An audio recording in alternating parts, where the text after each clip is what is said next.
印刷各个部位的调节。上面这一个气缸，这一组是调节网纹滚跟板棍的间隙。这一个螺丝跟这一个黑色的螺丝调节。打个比方，需要调节板棍跟陶瓷网纹棍的间隙，需要放大，那就是这个螺丝往外扭，往这边扭，然后这个螺丝就往这边扭。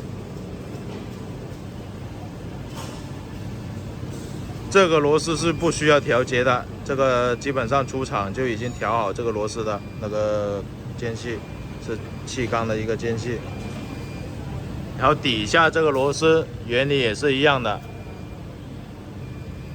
当你调这个螺丝往里边扭，这边螺丝就要出来，然后这个间隙大概是1毫米这样子，这个螺丝间隙也是差不多1毫米这样子，这个也是预留的位置大概也就1毫米这样子一个间隙。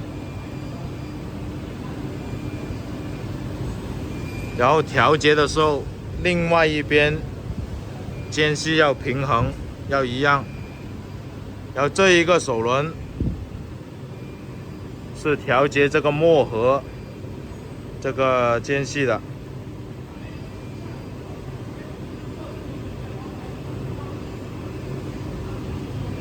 当逆时针旋转的时候，这个墨盒是退出来的。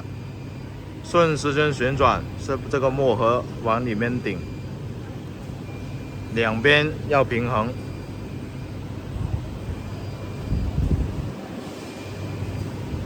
然后这一个手柄松掉它，这个座子扭出来，这个墨盒是可以放下来的。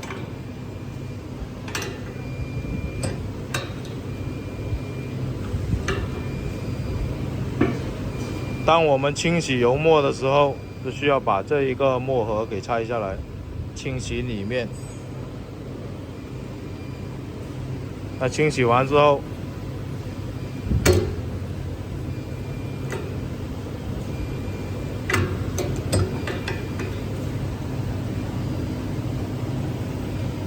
装回去，手柄拧紧。